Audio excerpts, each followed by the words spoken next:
TDP నేత Dhulipalla నరేంద్రకు YCP incharge Ambati Muralikrishna సవాల్ విసిరారు. భూముల కబ్జాలకు పాల్పడినట్లు తనపై వస్తున్న ఆరోపణలను మురళీకృష్ణ కొట్టిపాడేశారు. పాడి రైతులను మోసం చేసి సంగం డైరీని సొంతం చేసుకున్న దొంగే ఇతరులను దొంగ అని అరవటం విడ్డూరంగా ఉందని ఎద్దేవా చేశారు. రాబోయే ఎన్నికల్లో పొన్నూరు నియోజకవర్గంలో ధూళిపాళ్ల ఓటమి ఖాయమని స్పష్టం చేసిన మురళీకృష్ణ మరల గెలిచేందుకు సిద్ధంగా ఉన్నానంటూ ధీమా వ్యక్తం చేశారు.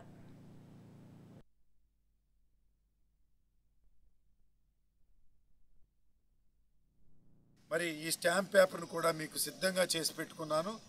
రేపు సాయంత్రం లోపు ధూళిపాళ్ల నరేంద్ర గారు మరి సత్తెనపల్లిలో నాకు ఏదో ఆస్తులు ఉన్నాయనుకుంటున్నారు, ఏదన్నా ఉంటే ఇదే స్టాంప్ పేపర్ మీద మరి ఈ స్టాంప్ పేపర్ను కూడా మీకు సిద్ధంగా చేసి పెట్టుకున్నాను. రేపు సాయంత్రం లోపు ధూళిపాళ్ల నరేంద్ర గారు మరి సత్తెనపల్లిలో నాకు ఏదో ఆస్తులు ఉన్నాయనుకుంటున్నారు, ఏదన్నా ఉంటే ఇదే స్టాంప్ పేపర్ మీద